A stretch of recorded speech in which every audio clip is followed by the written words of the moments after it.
Now we'll be talking about the male, and this is worksheet number 2. We're going to be talking about, let's get that off there. We're going to be talking about the testes and sperm. So the testes are the male sex organs, and sperm is a male sex cell. And I think for Mark's section, you guys have something that looks like this.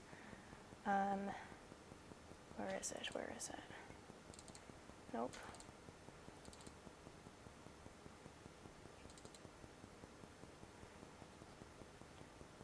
And I didn't steal his chart because I didn't want to do that.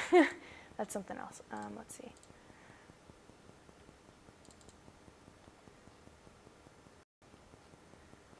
So spermatogenesis looks like this. It looks like this sheet that you have. So this is kind of the process that we're going to be talking about. See meiosis 1 right there, meiosis 2. You know, so just keep that in mind when you do this. So the testes are primary sex organs that produce sperm. Sperm are also known as spermatozoa. And then all the other organs, like your vas deferens, your bulbourethral gland, not yours because you're a female, Cowper's gland, something like that. Those are all accessory organs. So they're all kind of, you know, in the digestive system you had, you know, alimentary canal and accessory. Accessory organs are organs that help with the production of sperm. Testes secrete testosterone, that is a sex hormone. And when the testes, and this is kind of like with puberty, or if you have a puppy and the puppy's, I have a puppy, so this is what it is. I can relate to it. When like the puppy's balls drop, it's because they're kind of going through like puppy puberty. And when their balls drop, it's because their testes drop into the scrotum. And the scrotum is a sac, so if that helps you understand, scrotum is a sac. And it just holds the testicle. And typically when people do like self-examinations, they feel the testicle inside the sac. So scrotum is a sac-like structure that the testes are in. So it's just like a protective layer. And something else really cool about this about the scrotum is that so sperm can produce at certain temperatures. If it's too hot, sperm die. If it's too cold, sperm die. So what the scrotum actually does is, so if the male body is super, super hot, the scrotum will actually, were you the one that told me that about the, anyway, the scrotum will actually descend and like drop kind of away from the body to like regulate the temperature. If the male body, if it's cold out here, so if they jump into water, their scrotum will actually try to protect the testicles and bring them back up to the body to keep them warm with the body heat. So it actually moves. Wow. Yeah. And some people have fertility problems. And they think, I'm infertile, like the males and the female, you know, they're trying to figure out what their fertility, it wasn't you, it was someone else who told me this, sorry. But the thing is, sometimes males think they're infertile. But the thing is they just need to be put on loose underwear so their scrotum can descend and, you know, move around. Because if they're wearing like tight underwear that keeps it close to their body, then their sperm won't be able to produce because it's like it's too hot, you know. So I thought that was pretty cool. Yeah. Okay, so it wasn't you. The testes. So if this is a testicle. Okay, so here's your scrotum, not yours. This is your testicle. The testes consist of seminiferous tubules. So inside the testicle, you have all these tubes, and that's seminiferous tubules. Okay. So there's that. Next, we're going to be matching the structure with its function. So this, I'm going to pull up an old worksheet that we had. Oh, you can continue to fill that out if you want. Oh, did you fill it out already? Oh, yeah. Sorry. See, this is why it's weird with one person. So in the endocrine, we're going to go back to that horrendous diagram. Okay. Yay. Yep. We got to revisit this. Oh, I should have printed more of these out, maybe. Okay. So we're just going to be focusing on the male portion of it. So this is the male half on that side. Actually, let's do the other one. No. I don't want that.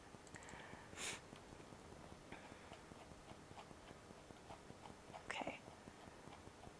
So this shows reproduction overall. In both the male and female, you're going to have gonadotropin-releasing hormone. In both of them, you're going to have follicle-stimulating hormone right here and here. And then you're going to have interstitial cell-stimulating hormone in the male and also luteinizing hormone. Sometimes in the male, you'll hear luteinizing hormone. It depends on the author. Some authors call it interstitial cell-stimulating hormone or interstitial cell. ICSH, there we go. Some people call it this in the male. Some authors call it luteinizing hormone in the male. It is the same hormone, but it depends on who the author was of the book. Yeah, it's only called luteinizing hormone in the female, but in the male it can be called either or. So this is kind of showing just a brief little thing about it. And we'll go into this more, but I'm just going to look at this because this is a picture of a testicle. If it was cut open. I couldn't find a real one cut open because that would probably be kind of painful. And then they would check my web history or something. Anyway, so right here is inside the tube. So it's like if you were to cut a tube and look through it, this is what we're seeing. We're seeing our lumen, where our sperm cells are living. You have our Sertoli cells, which are right here. And then you have your interstitial cells of Leydig, which are the ones around around it. So that's kind of where their location is. Your Sertoli cells are inside. As you can see, these big blobs kind of turn into other cells, and then these cells turn into sperm. But the interstitial cells are kind of on the side. So do they start in the middle and work their way out, or do they work their way in? I think they work their way in. Yeah, because then once they're inside the tube, then they can go out. To the urethra. Mhm. Okay. Yep. So it does look like they're coming in, but they're really, they work their way out or in. They work their way in. Yeah. So basically, interstitial cells of Leydig, these purpley ones over here at the top, these produce testosterone. So Leydig cells are responsible for the hormone production in the male, while the Sertoli cells, usually I think of Sertoli, sperm. They both start with S. So Sertoli cells become sperm, Leydig cells produce testosterone. Okay. That's a little thing with the hormones. So.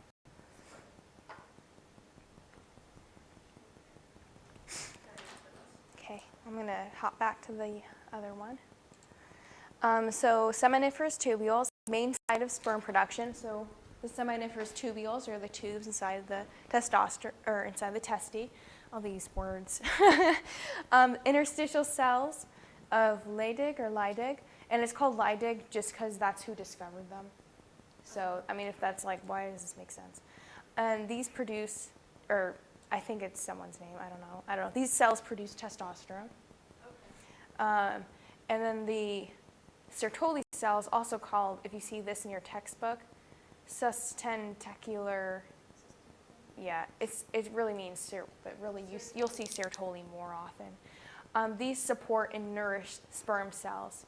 They don't turn into sperm. I'm sorry.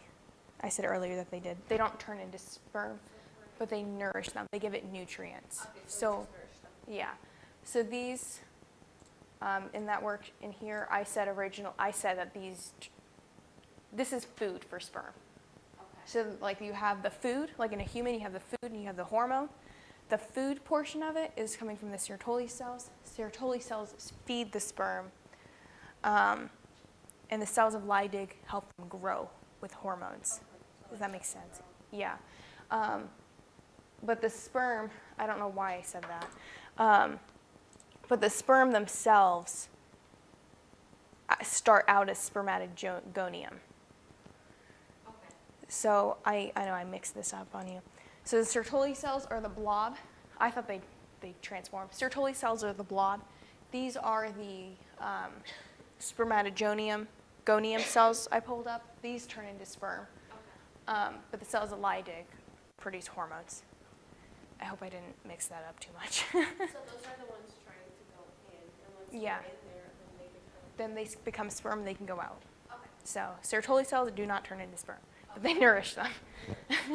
Sorry. No, that makes sense now. Okay. Yeah, that definition does. I wish I read that before I said anything. Okay, so what is the sequence of sperm formation? You have spermatogonia, which become a primary spermatocyte, which then become a secondary spermatocyte. Then it becomes a spermatid, and then a spermatozoa, also known as just sperm, regular sperm. So this is kind of like the steps, but if you're in Mark's class, this is the diagram he gave you guys. You can see that you have your spermatogonium, you have your primary spermatocyte, your secondary spermatocyte, spermatids, and the spermatozoa, also known as sperm. So you have that there, but that's just to show without the diagram. As in addition, this spermatogonium produces 4 new spermatogonia. So this process happens 4 times for every one of these cells. Okay. So really this diagram should have like 4 different ways of coming out of it. But these live versus in the female, we'll see that the cells that are discarded to the side don't actually survive. I don't know if that makes sense. Okay. Yeah. Okay. So match each process with its definition. So I don't know if it has to do with hormones, but you have spermatogenesis, and this is when spermatids develop into sperm. Spermiogenesis is when they develop, and then spermatogenesis is when the process of spermiogenesis and meiosis combine. Okay, so spermatogenesis is the whole thing. That whole process is spermatogenesis. All of it? All of it, yeah. But in spermatogenesis,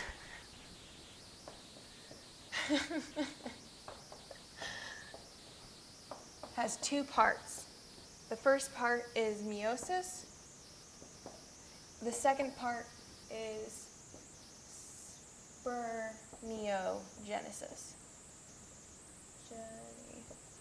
So there's 2 parts to it, and this is kind of like what it consists of. Okay, so it's those 2 together. Mm-hmm. Okay.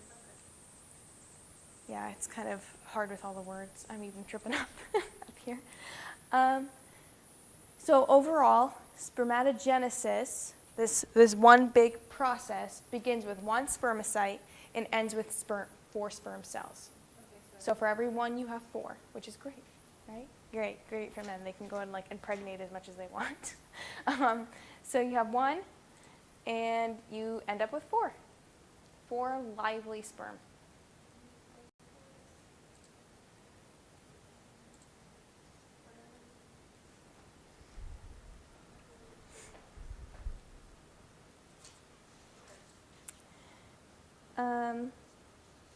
This next diagram will be asking, when does meiosis 1 and 2 all occur? So, if you're in Mark's class, you have this diagram that kind of shows, these arrows represent meiosis 1 and meiosis 2. The arrows do. When they hit. Yeah, yep. But if you just want a little brief thing to just clarify it, you have just like we put up here, right? Your this process, I just copied and pasted that right here. Okay.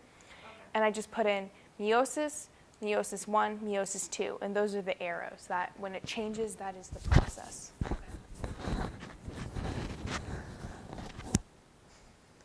Yeah, mitosis. Yeah. So whichever one you prefer, you have both.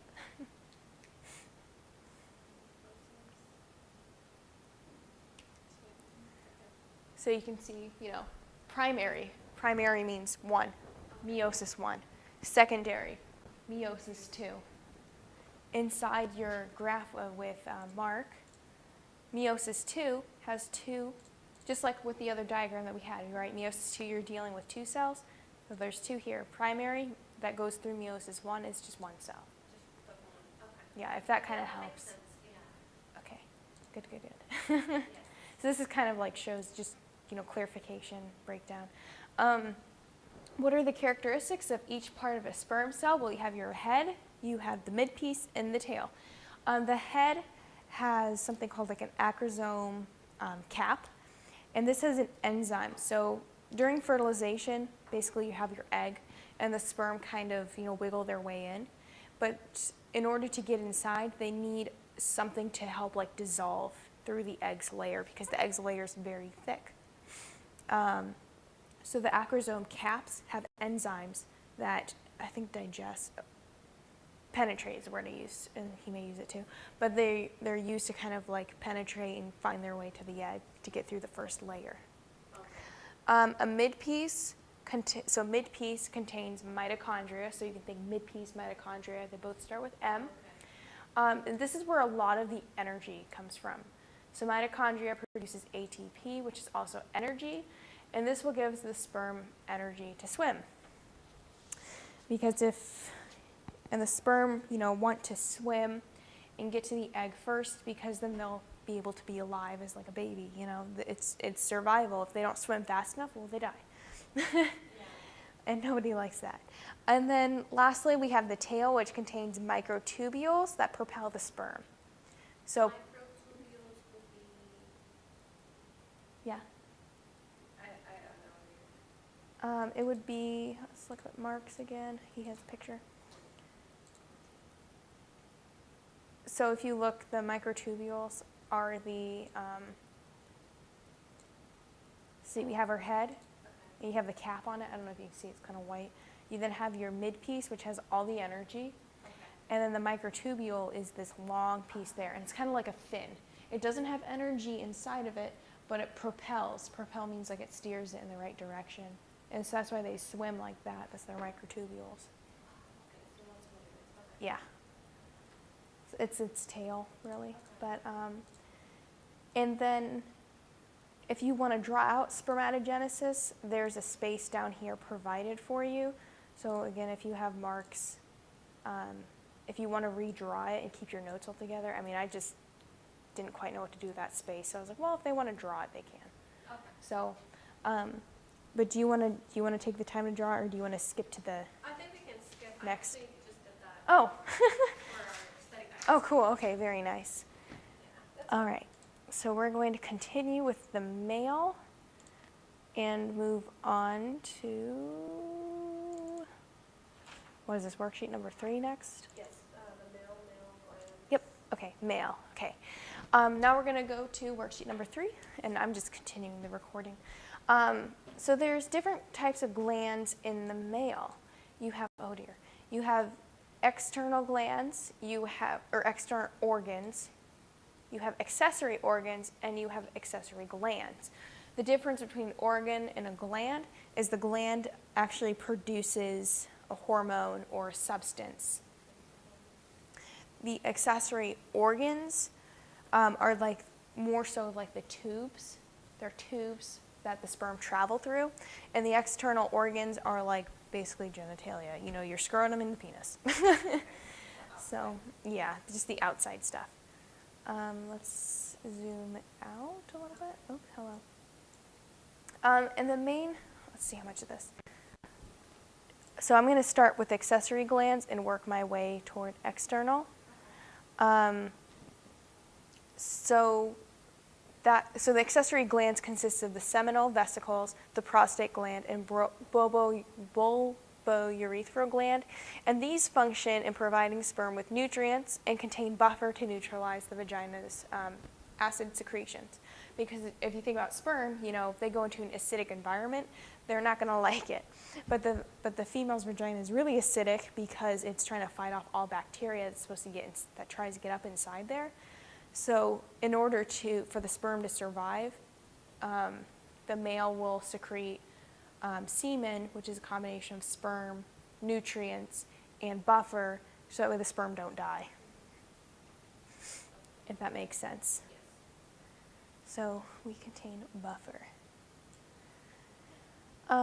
Next we have the male internal accessory organs, and this is your epididymis, your ductus differentiae, also known as your vas deferens. It's called both.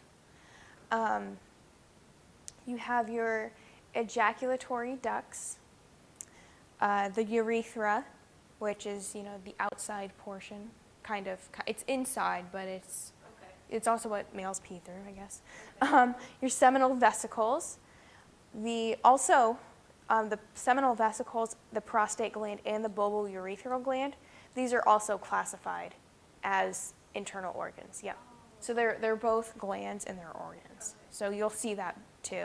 And these function to nourish and transport sperm cells. Nourish? Or nurture, yeah, nourish, nurture, basically gives them food. Okay. Yeah, like when we go on a journey, we need to pack our bags, get some like protein bars or something. But for the sperm, their journey takes like 24 hours. You know what I mean? So they need food, and that's what these do. Next, we have male external organs, the scrotum and the penis, and the scrotum functions in protecting the testes. So it protects the testes in two ways. One way is it just has a barrier around them to absorb like anything that hits them. And the scrotum also protects the testes by descending and ascending, like we talked about earlier, because you don't want to, burn your testes or freeze them. So the scrotum kind of regulates temperature there. Okay. And then the penis just functions in intercourse.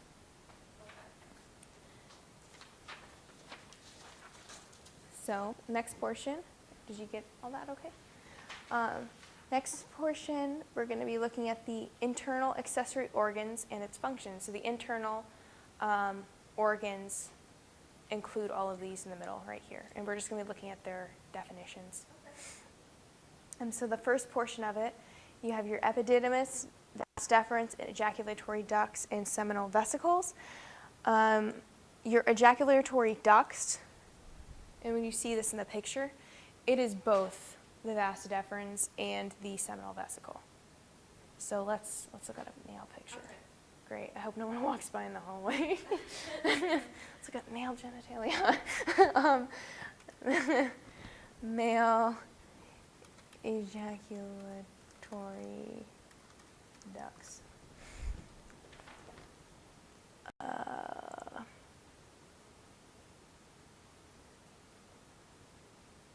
not seeing it. Okay, here we go. Hey, came just in time. Look, look what's on the board. I just cut my finger yesterday, so I'm really slow this morning. So. Oh, okay, it's okay. How am I gonna zoom in on this? Oop. Okay, so you see here, this is the. Go ahead and take one. Oh, no, just take this one. Yep, take a whole packet, whole thing. Okay. Yep. And we are on worksheet number 3 on the second page. So this up here is, the male internal genitalia. You have your testes. You can see the scrotum's kind of around it. Your epididymis is kind of this layer, and the vas deferens is this long tube. Is it just one or is there two? Vas deferens. There are 2, 1 per testy. Okay, that's what I was. Yeah. Yep. And I don't really know where they join, but they join somewhere. But you can see that, epididymis and vas deferens, those 2 combined, those are called the ejaculatory ducts. So if you see that, it means both of them. So they're the vas deferens, but they're combined when they're Yeah. combined together. Yeah, when they're combined, they're called the ejaculatory. So we talked about the epididymis, which we saw was on top of the testes. So I'm going to actually draw.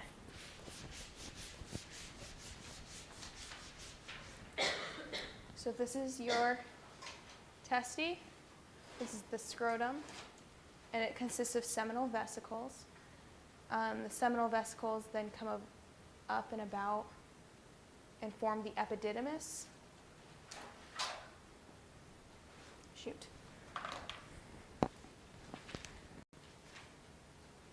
And then it goes up in the vas deferens. So the epididymis, which is this one, which is this next definition, the sperm basically stay there for about 2 weeks. And then this structure, the epididymis, also absorbs damaged sperm and cellular debris.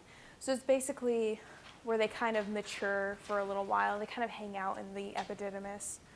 And then if there's any damaged sperm or debris, the epididymis just reabsorbs that so it can use those resources to make more sperm.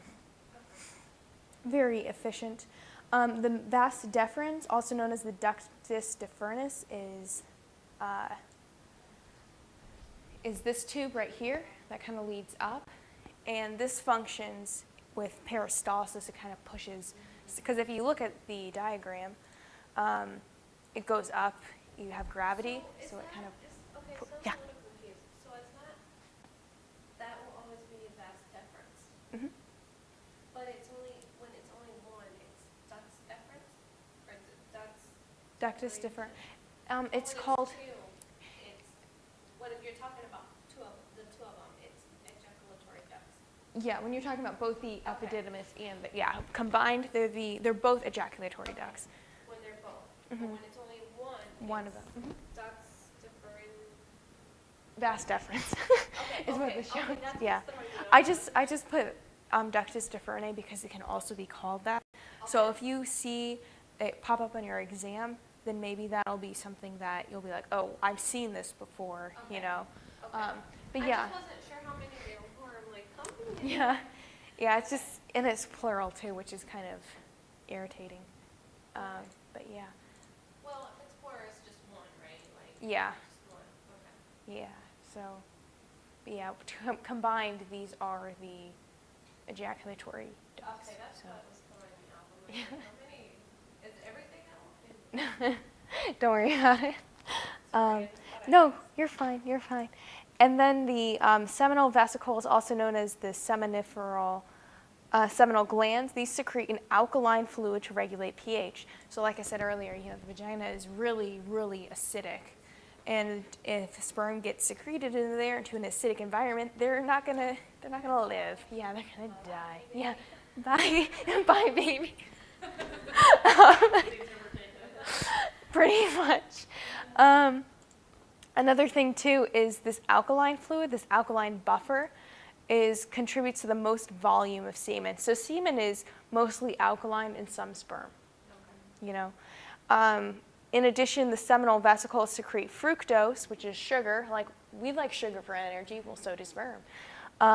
Prostaglandins, and prostaglandins, when secreted into the female, it stimulates the female's muscle contractions to push sperm toward the uterus. Like it's really efficient. Okay. Those sperm want to, you know, so not only do sperm have food, not only do they have the buffer to help them, you know, reproduce, they also have prostaglandins, which tells the female system to start working. Yeah, to start working.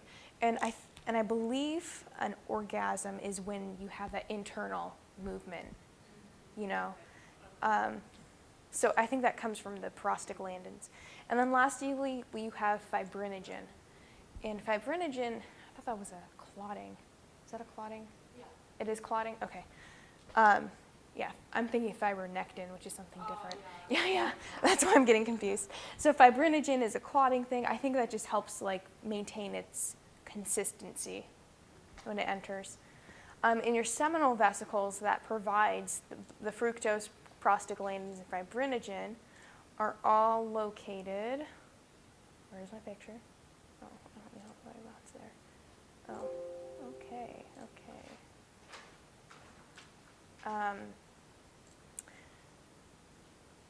They're inside. Let's do this. Seminiferous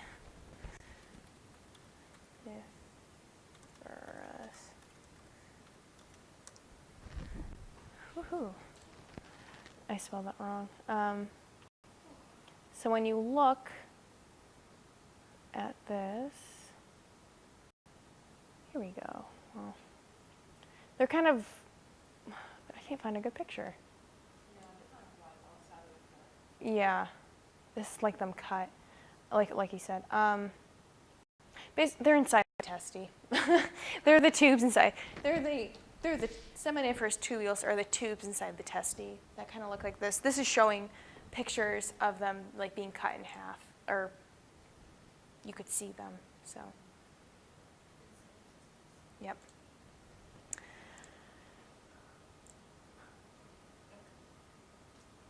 Next,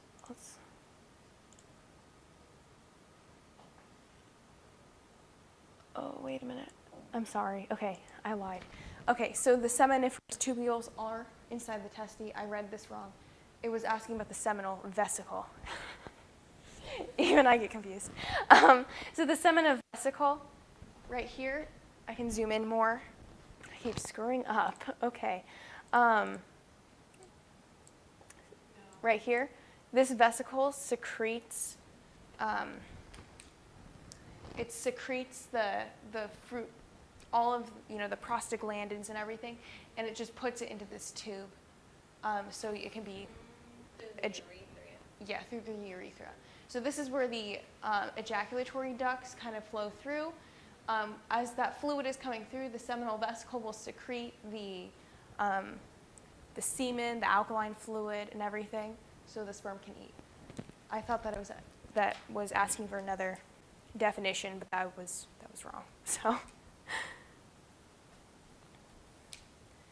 does that make sense? Yeah. I'm sorry. No, you're good. Next we have the. I'll remember where you messed up. You'll know I messed up. Well, just you don't mess up. It happens, Oh, they all sound the same, so I don't blame you. It's the male system. Come on, I don't deal with this. I do have a urethra though, but not as long. So the urethra transports reproductive and urinary system is the transportation. So it's where males pee from. It's also where they ejaculate from. Next, we have your bulbourethral glands. Bulbourethral glands are also known as the Cowper's gland. These neutralize urinary acids. So the bulbourethral gland produces a buffer. They also secrete a thick alkaline mucus-like fluid in response to sexual stimulation. So when the male is stimulated, bulbourethral gland will secrete this because then it'll help the sperm. And then this is only like 5% of semen volume. So it doesn't make up a whole lot of semen, but it makes up some. Next, we have the prostate gland. Well, we don't. So I'll show you the picture of the bulbourethral. The bulbourethral gland is right here. It's this small, so this is your seminal vesicle that I screwed up talking about. And this is your Cowper's gland, just right there. So as that seminiferous tubules, epididymis, vas deferens, so through the ejaculatory duct, come down to, comes down, seminal vesicle will secrete the fructose, the prostaglandin. It'll come down here, and the Cowper's gland will then secrete the mucus, alkaline coating, and everything. Next, we have your prostate gland. So up here, I'm really happy with these. So up here you have your bladder, okay? And the prostate gland sits right under the bladder, and the tube goes through it. So the prostate gland is kind of like a donut-shaped gland, and the bladder sits on top of it, and you have a tube that goes through, okay? And the prostate gland also secretes quite a bit of things that contribute to semen. Secondly, when males have prostate, what did I do? Oh, I lost it. Okay. Well, when males secrete, or when males have like prostate cancer, they can't pee, right? It's because cancer caused so many cells to divide that it shut over, because that's where their bladder pees from. so it shut the tube, So that's why if prostate cancer is a donut shape, or prostate cancer cuts off peeing because prostate gland is a donut shape. Your bladder sits here, and your urethra comes from there. Does that make sense? Yeah. So if that helps. This contributes to 30% of semen, secretes seminal plasmin antibiotic. So an antibiotic is something that kills bacteria because we want to protect the sperm. Okay. This is also nice too because so with the prostate gland sitting, you have your bladder and your prostate gland, okay? And then you have your urethra. Now the female's urethra gets more UTIs because it's shorter, right? Okay. In addition, we don't have any antibiotic to clean our urethra out. No, we don't. We have acidic urine, but that's pretty much it. We don't have anything special. The male does. So not only is their urethra longer, they also secrete an antibiotic to help clean out their urethra. So, But they still have the prostate cancer. yeah, but if they have prostate cancer, then they have issues. So, at least we don't get prostate cancer. A female will not have prostate cancer ever, unless she's. Yeah, we don't have a prostate. We don't have clinics for that. Yeah, we have enough stuff down here. In addition, here we are again, milky alkaline fluid to neutralize pH because the vagina is very acidic. So even though we have acidic vagina, we don't have an acidic urethra. So we get UTIs. Woohoo! Yes. Yay us, yeah. So that's cool. List off semen composition. So semen comes from your seminal vesicle, prostate gland, bulbourethral or Cowper's gland, and your testes. So most of it comes from the seminal vesicle, and I kind of just put it in order from most to least. So if you ever see a semen question, probably be about which one contributes the most semen. So what is false about semen? All right. Semen contains prostaglandins. Semen contains nutrients. There's also, and this is crazy, 120 million sperm cells in a milliliter of semen. A milliliter, that's like this much. This much semen, all those cells. Yeah, sperm cells are tiny, but that's a lot. The false statement is it's slightly acidic. It is actually slightly alkaline. And we went through this before, right? Acidic vagina, you need alkaline to keep the sperm alive. Okay,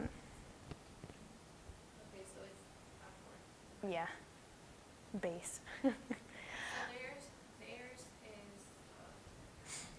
alkaline and ours is acidic. Yeah, So it's yeah, we balance each other out, right? right. Except for we get UTIs. Next, we have the dartus muscle, and this is what we were talking about earlier. The dartus muscle is a smooth muscle in the scrotum that functions to keep the testes at an optimum temperature. So the scrotum is a sac, testes are inside of the scrotum. This dartus muscle, by temperature, it means that whoever is walking by, sorry, I love anatomy. But the dartus muscle regulates, how far the testes are from the body. So if the male is really cold, because sperm will die if it's too cold, sperm will die if it's too hot. So if a male jumps into a thing of cold water, his scrotum, which is that layer around your testicle, will actually come closer to his body to warm them. And then in a hot environment, it'll kind of hang down a little lower.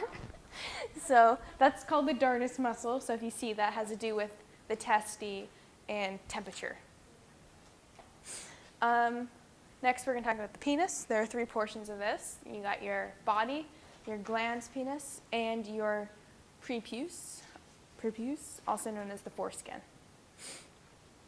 So that's some anatomy, I think. Glands penis? Yeah, glans penis. Yep. Is that like the whole actual I think that's kind of the. Do you have I think that's the. pictures so you can Yeah, let's pull up a picture. You know what I mean? I Just wanna know. which is which that way, because kind of like the sperm, Yeah. Okay, let's look up. penis in there. So if you look at that,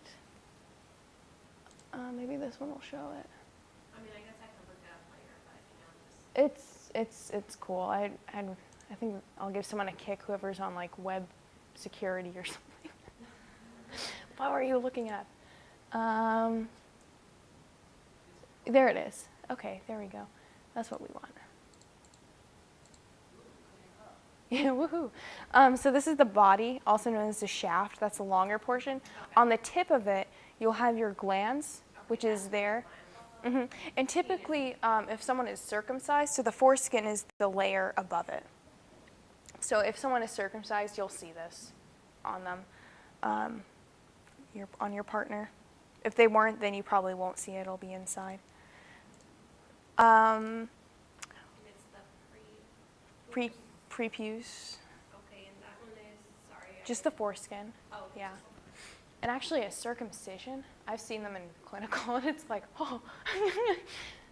It's pretty, because there's like this webbing that's in your, like someone who's not circumcised, you're not supposed to pull that skin back because you'll break all that webbing. Like when when they're a baby and you clean them and everything, don't pull the skin back. But if they are circumcised, then, I mean, you still could after they heal. But yeah, I thought that was kind of interesting.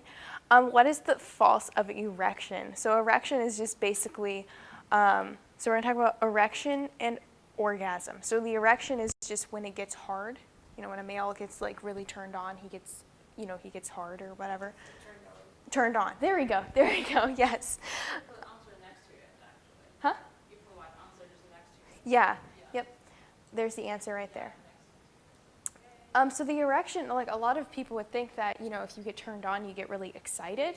But an erection is actually part of the parasympathetic pathway. And parasympathetic is the relax and digest, which is interesting. So that's, I thought that was, so to make this true, it's parasympathetic. You shouldn't like have something to do, like you just like were excited. Yeah, you would think they'd get excited and all. Like have some food, that you're just like, yay.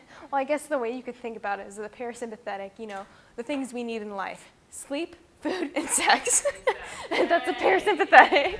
So that's how they survive. So I guess they're very governed by the parasympathetic pathway. Next we have nitric oxide. So the thing is with the penis, when a male goes through erection process, nitric oxide dilates. So and I think Viagra also does this too. When they dilate, the penis is able to fill with, it's kind of like an inflammatory process. While the arteries dilate, the veins constrict. Okay. So that's why it gets longer and bigger and kind of engorged.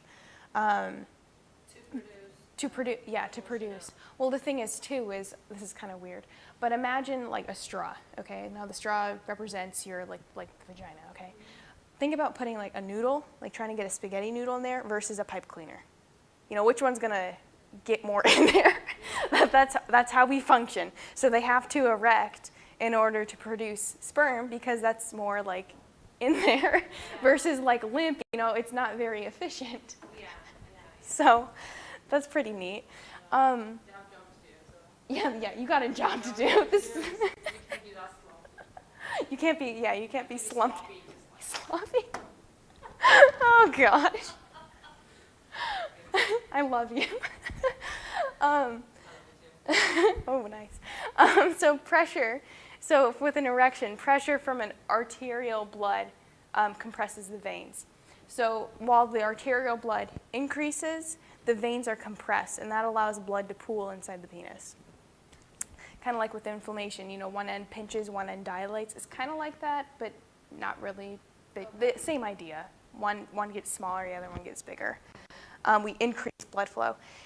And then trapped blood flow is what causes the penis to swell. So that sounds great. They swell. Doesn't sound pleasant, but apparently they like it, so whatever. An orgasm, now this is what's interesting. An orgasm utilizes the sympathetic nervous system, which you think is funny because usually when a male orgasms, he's like, he's zonked out. Like, so, yeah, your job is done. You can go sleep or eat something. So an orgasm actually is a sympathetic.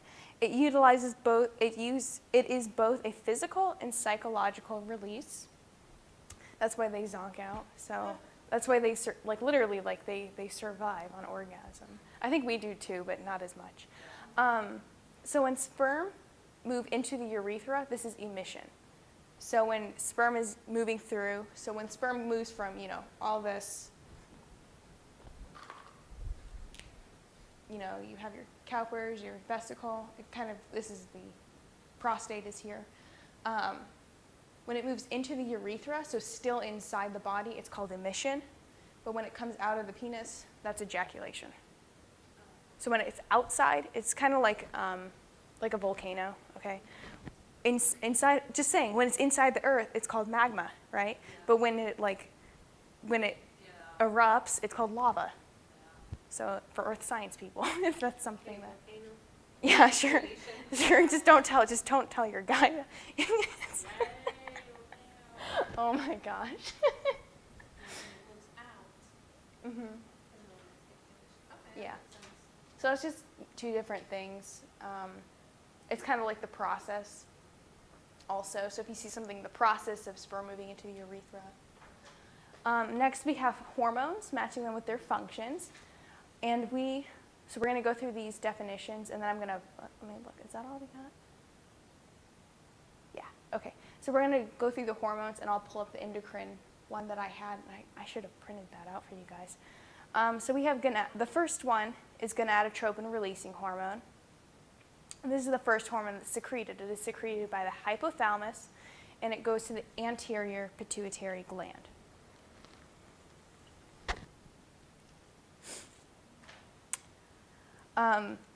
Interstitial cell stimulating hormone, also called luteinizing hormone in the male, and this we'll find out why luteinizing hormone doesn't make sense. But it's called either or depending on whoever wrote the book, author, ego, And follicle stimulating hormone, these both are secreted by the anterior pituitary gland. Both of them are. The follicle stimulating hormone goes to the Sertoli cells. And because remember, the Sertoli cells are the ones that nourish sperm. So you have, and I think this is why it threw me off earlier when we said this, Sertoli, sperm, okay, FSH, okay, follicle stimulating hormone. A follicle means cell, okay? What is the cell in the male? Well, the sperm. So the follicle stimulating hormone goes to the Sertoli cells, which nourish the sperm. Okay? That's with that one. The cells, Leydig is responsible for producing testosterone, which is a hormone. Okay? And the main hormone for this is either known as luteinizing hormone or interstitial cell stimulating hormone. Okay? When you look at the cells of Leydig,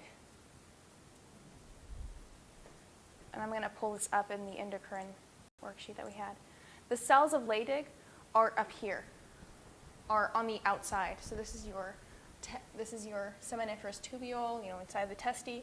Your Leydig cells are out on the surface. So this is the interstitial cell stimulating hormone. Okay, interstitial means tissue, right? Interstitial tissue.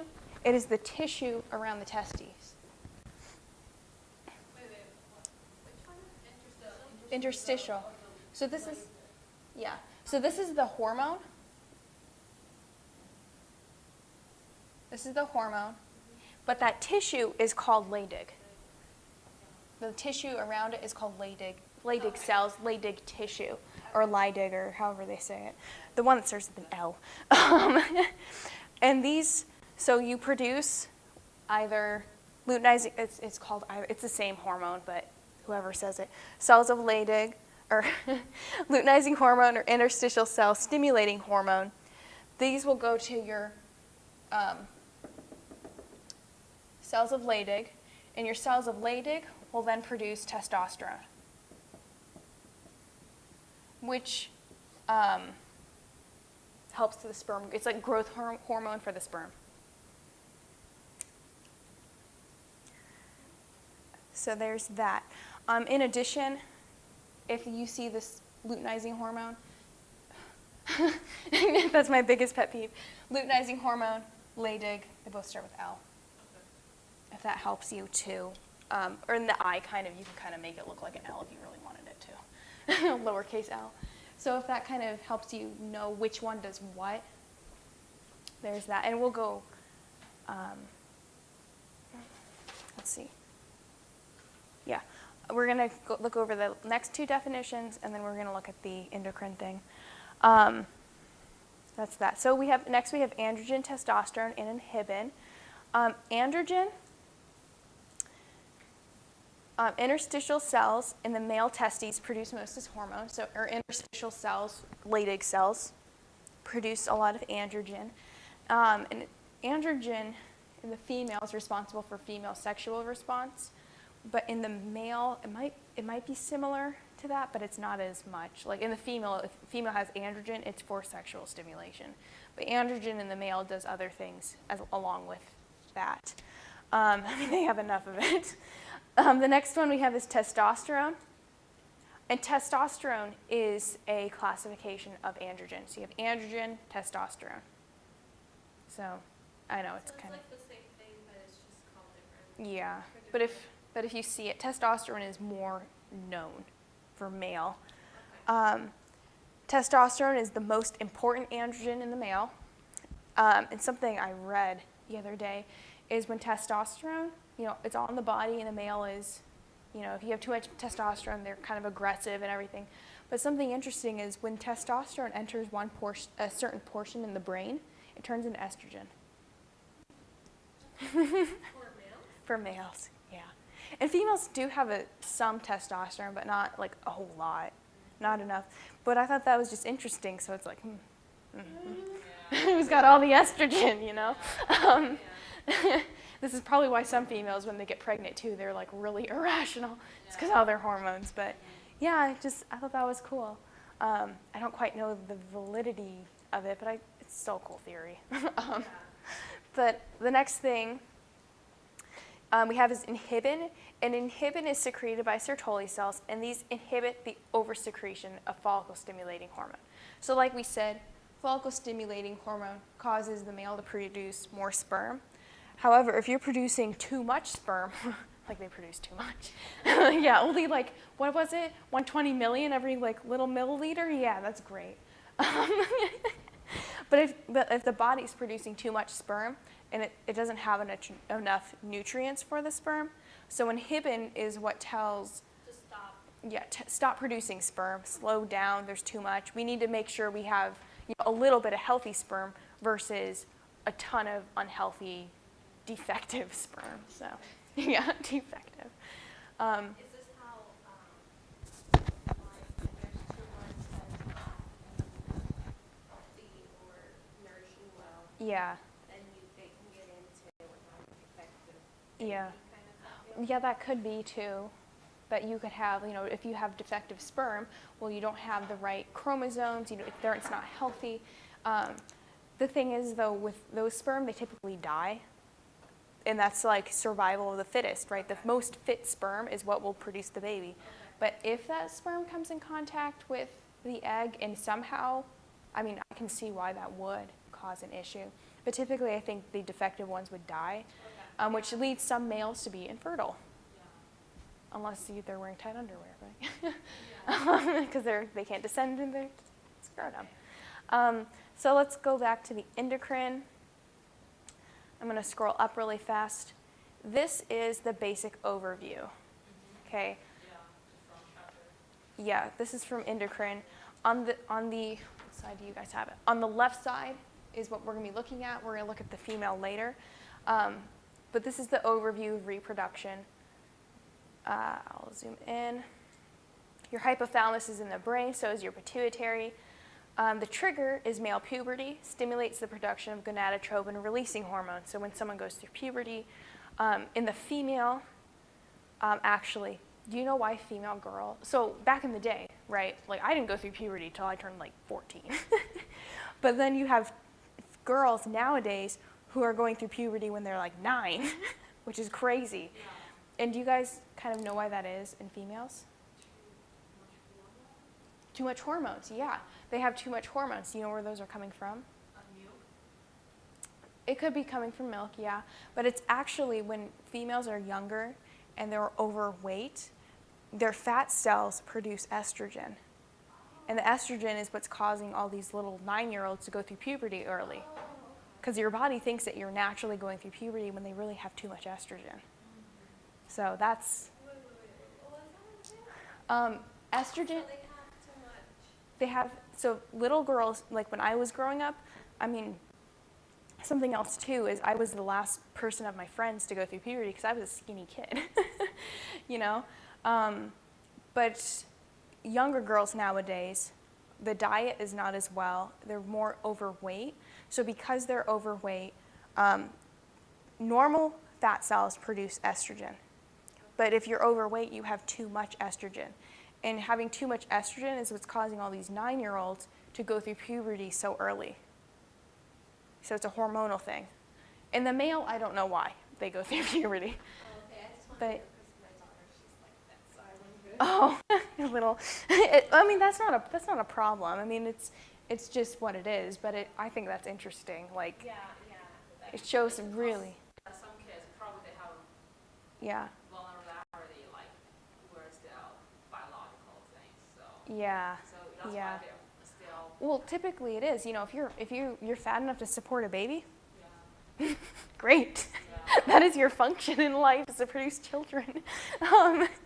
But what I did notice though is, you know, because I ate beans and rice growing up. You know, like just you just eat you know, beans and rice, like stuff that I just, you know, just healthy food.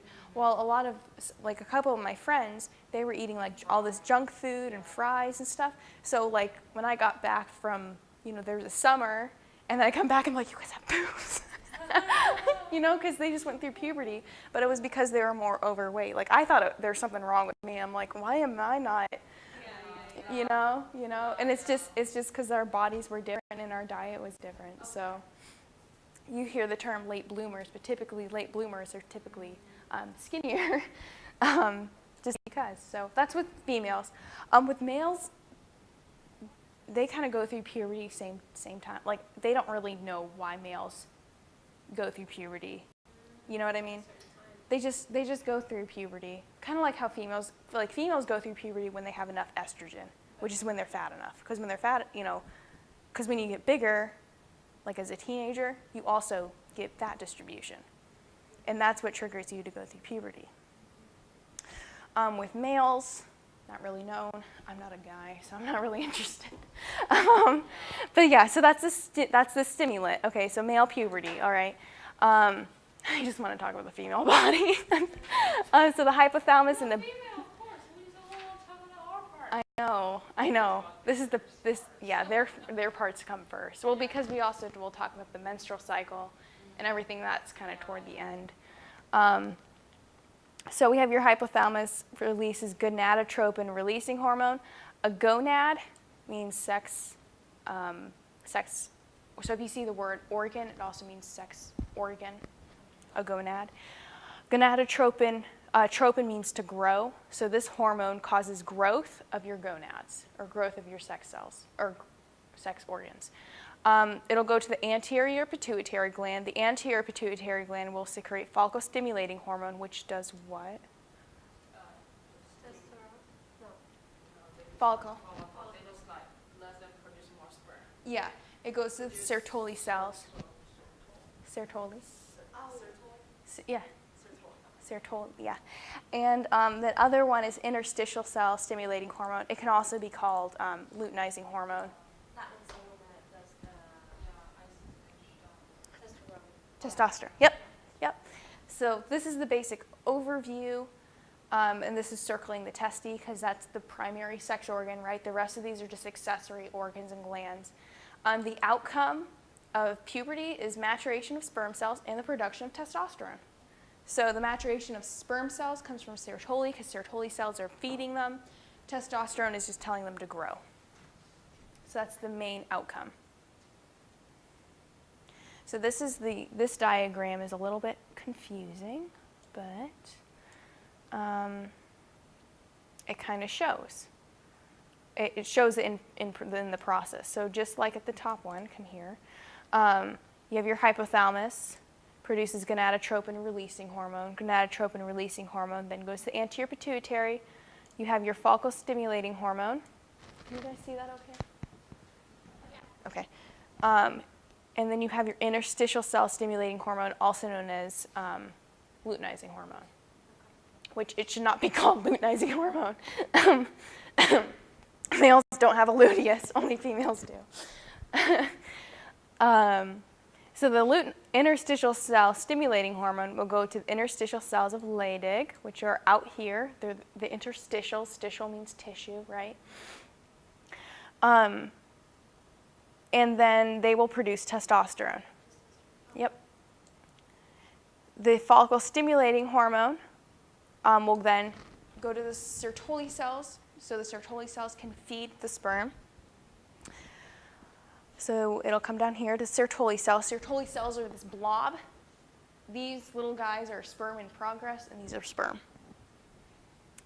Follicle stimulating hormone causes sperm cell production. High sperm count in Sertoli cells produces inhibin. So as you can see, I've put little spermies over here. If you have too much sperm, your body will not be, or the male's body will not be able to have enough nutrients for that sperm. So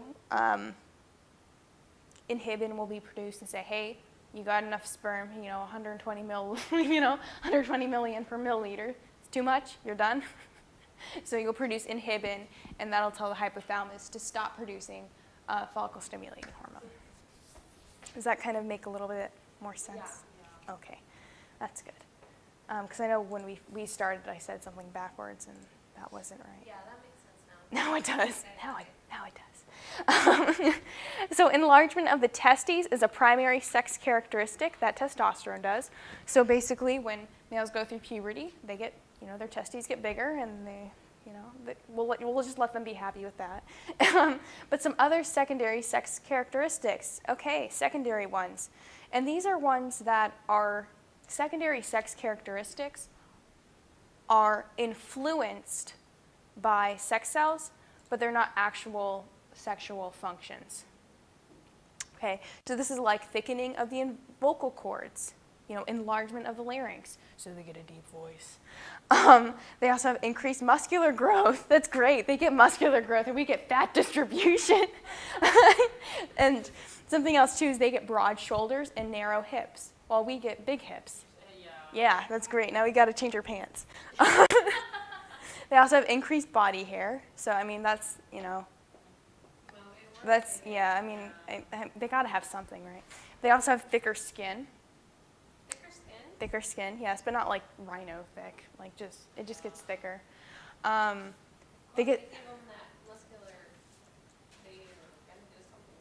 Yeah, right. They also get thicker, stronger bones. That's great because with us, we don't get that, so we get osteoporosis. They also have increased red blood cell production. While they have increased red blood cell production, we get periods and we lose our red blood cells. Oh God! And they also have. I know, it's so unfair. And then they also get an increase in cellular metabolism. So they're able to process food a lot better. So because of the increased cellular metabolism, it's because they're growing. So they eat a lot, and then they metabolize a lot. They eat a lot, they metabolize a lot. Like my brother is 6 foot something. You've seen him. Super skinny. I don't know how that boy can eat so much. He's skinny. He's going to get diabetes or something. Knock on wood, if there's any. But Just like me, yeah. Oh my god. Except for he's taller. You guys have good genes or good. Yeah. Well, it's because we're related, so. Yeah, but like his is like I swear if you like put your hair Yeah. him, you would look like him. How about he He's just. a little taller than you, but Yeah. yeah. So. Yep. So how's this for the male? I think this is the last male one. Oh, phew, it is. All right, we're done with this. Any questions?